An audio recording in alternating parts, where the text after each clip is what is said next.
Terima kasih. Selamat siang Bante. Nama saya Susilowati.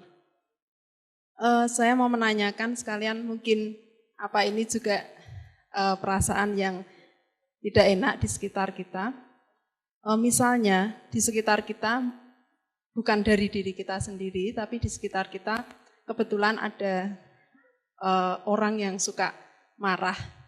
Kebetulan mungkin dia punya masalah yang setiap hari juga ketemu lagi masalah yang sama, kemudian perasaan itu diungkapkan di sekitar kita, mungkin peristiwanya di lain tempat, tetapi itu seperti curhat, tetapi bentuk curhatnya itu menyebabkan orang lain juga ikut panas, telinganya juga ikut tidak enak, perasaan juga tidak enak, karena mungkin cara mengungkapkannya dengan marah-marah yang pindah tempat. Gitu. Nah, kita yang berada di sekitar suasana seperti itu juga mungkin perasaan menjadi tidak enak. Kalau misalnya kita sudah berusaha untuk menenangkan, memberi pengertian untuk tidak diteruskan marah-marahnya, tetapi kemudian hari berikutnya akan terjadi lagi dan terjadi lagi. Yang mau saya tanyakan, bagaimana sikap kita, karena itu juga akan menjadikan kita yang berada di sekitarnya menjadi tidak enak, mungkin menjadi ikut marah, atau mungkin menjadi, ya perasaan menjadi tidak enak. Yang akan saya tanyakan bagaimana sikap kita untuk mengatasi lingkungan yang seperti ini. Karena mungkin setiap hari kita juga akan bertemu dengan orang tersebut. Terima kasih, Bante. Ya. Kemarahan adalah sesuatu yang tidak baik. Kalau boleh kita upamakan itu sebuah sampah. Sekarang, bagaimana kita itu mengolah sampah menjadi berlian? Justru psikolog itu membutuhkan orang yang seperti itu. Mengungkapkan kemarahan, mau dengerin. Mengungkapkan kejengkelannya, mau mendengerin. Hanya mantuk. Ya, baik, oh enggak, oh ya, jangan, oh ya,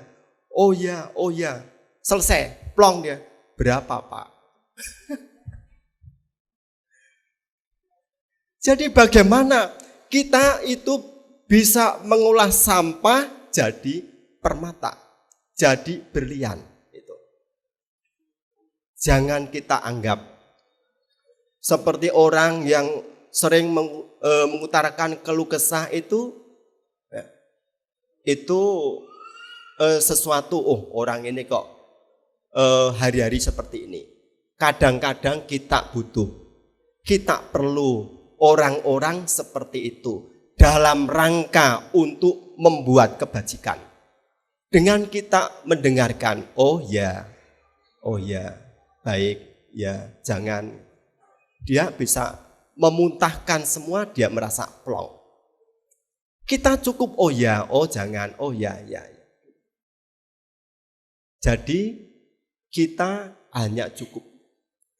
Tetapi juga kita perlu waspada, sudah tentu.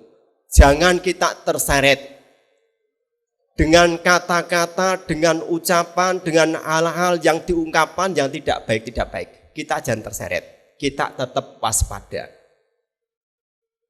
Walaupun dia menyuguhkan makanan. Apakah makan enak maupun tidak enak? Belum tentu. Itu kita mau memakan. Bisa juga kita hanya menerima. Menerima belum tentu kita mau memakan. Gitu. Ya.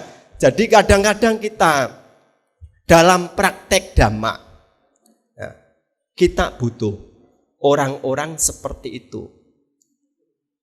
Mereka datang menceritakan keluh kesah, kejelekan suaminya, kejelekan istrinya, kejelekan rumah tangganya, ya. Kita dengerin saja. Ini kan beruntung, tidak perlu nyetel sinetron, tidak perlu memutar kaset-kaset cerita, tapi itu sudah mendapat cerita kisah nyata. Jadi justru dari situ kita bisa mengetahui sifat karakter seseorang. Dan di situ pula kita kesempatan untuk mengembangkan kebijaksanaan. Yang namanya kita hidup itu tidak terlepas dari kondisi dunia. Ada suka, ada duka, ada untung, ada rugi, ada kalanya dipuji, ada kalanya dicela. Begitulah yang ada. Ya, dan itu indahnya kehidupan. Begitu? Ya, terima kasih. Ya, terima kasih Bapak Ibu. Saya rasa Dhamma kelas kita akhiri. Sebelum saya akhiri, saya akan mengulang kembali apa tadi yang dijelaskan oleh Bante, bahwa watak bisa dirubah, tapi batuk malah mungkin ada yang sampai menaun ya, sulit untuk disembuhkan. Kemudian ada sifat atau watak yang namanya raga carita, yaitu nafsu keinginan indria yang cukup besar. Kemudian ada sifat atau watak dosa carita, kebencian yang sangat kuat. Kemudian ada sifat watak moha carita, yaitu kebodohan batin, ya. Tidak bisa membedakan mana yang baik dan mana yang buruk. Kemudian sifat atau watak vitaka carita, yaitu yang mempunyai kekhawatiran yang cukup tinggi ya. Kemudian sifat atau watak sada carita, yaitu orang-orang yang mudah percaya, yang sangat kuat ya. Apa yang dikatakan orang lain sangat mudah dipercaya tanpa ada pembuktian. Kemudian sifat atau watak bodhi carita, suka dengan keindahan. Biasanya orang ini cukup pandai tetapi tidak didasari dengan kebijaksanaan.